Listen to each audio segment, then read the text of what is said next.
Assalamualaikum warahmatullahi wabarakatuh.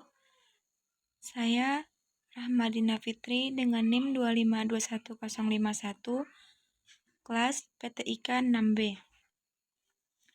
Di sini saya ingin membuat tugas mata kuliah jaringan nirkabel, yang mana di sini saya akan membahas tentang definisi WPAN dan arsitektur WPAN.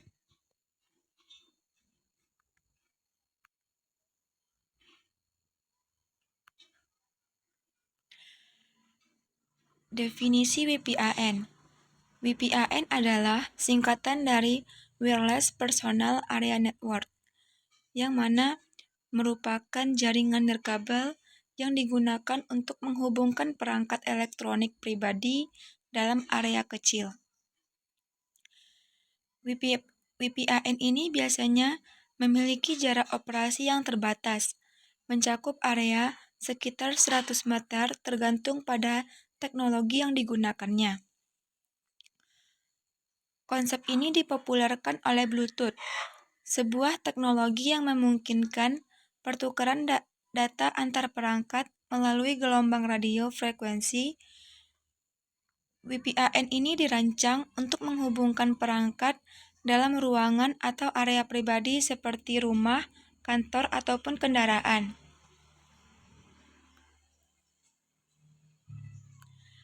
Selanjutnya, kita masuk pada perbedaan WPAN, WLAN, dan LAN.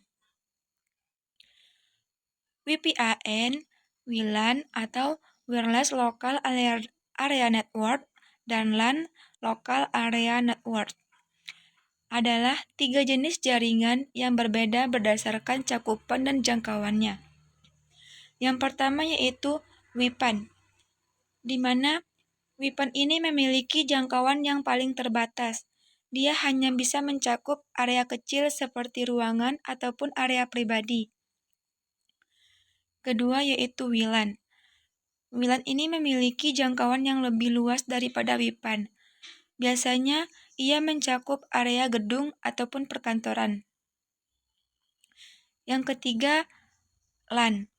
LAN ini memiliki jangkauan yang lebih besar daripada WLAN dan WPAN, di mana LAN ini mencakup area yang paling besar seperti kota ataupun wilayah tertentu.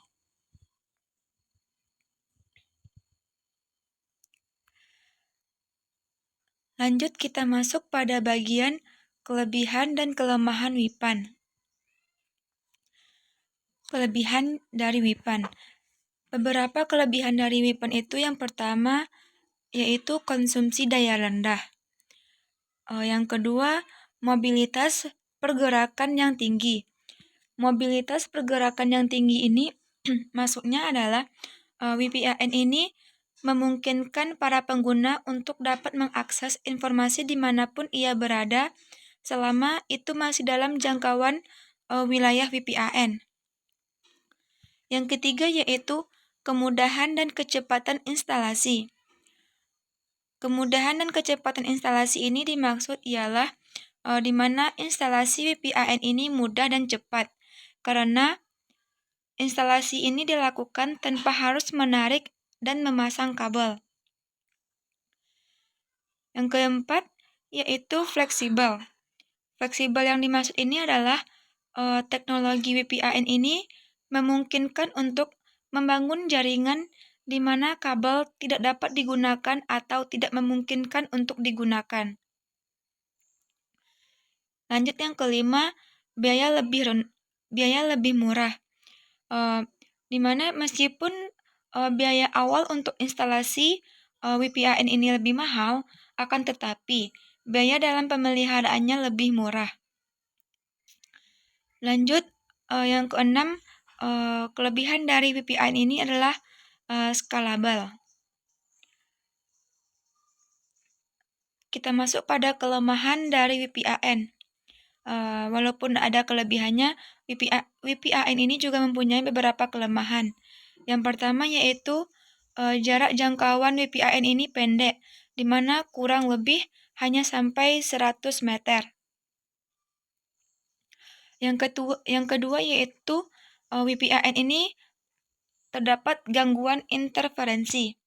Maksudnya ialah karena frekuensi yang digunakan dalam WPAN ini sering digunakan oleh banyak perangkat. Ada potensi untuk gangguan dan interferensi yang dapat mempengaruhi kinerja suatu jaringan dari WPAN tersebut.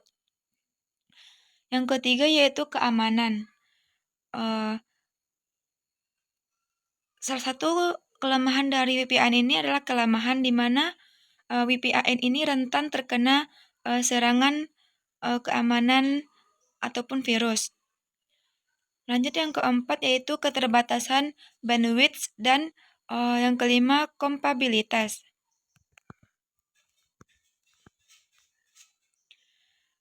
Selanjutnya kita masuk pada bagian arsitektur WPAN. WPAN ini memiliki beberapa lapisan yang di mana lapisan pertama yaitu application layer, dan di lapisan keduanya ada transport layer atau TCP. Yang ketiga ada network layer atau routing. Lanjut pada lapisan keempat ada LLC atau logical link control. Lanjut pada lapisan kelimanya ada SSCS atau Specific Convergence Sublayer. Pada lapisan terakhir ada data link layer.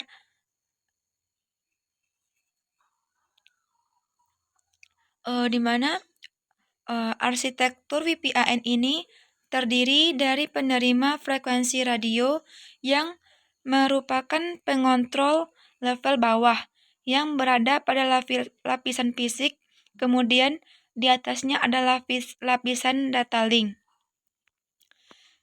layer, yang di dalamnya terdapat sublapisan MAC yang selain berfungsi untuk mengkonfigurasi jaringan. Lapisan di atas lapisan data link adalah lapisan network yang berfungsi mencari jaringan untuk pengiriman data atau message routing. Lapisan paling atas adalah arsitektur WPAN. Lapisan paling atas dalam arsitektur WPAN adalah lapisan aplikasi yang berfungsi untuk perangkat antarmuka atau antar pemakai dan perangkat. Lanjut kita masuk pada contoh penerapan dari jaringan WPAN. Penerapan dari jaringan WPAN ini yang pertama yaitu digunakan seperti Bluetooth, Home RF atau Home Radio Frequency. Yang ketiga yaitu ZigBee, atau yang keempat infrared atau inframerah. Baik, mungkin sampai sekian yang dapat saya sampaikan. Jika ada salah dan kekurangannya, saya mohon maaf. Saya cukupkan dengan wabillahi taufiq wa hidayah. Assalamualaikum warahmatullahi wabarakatuh.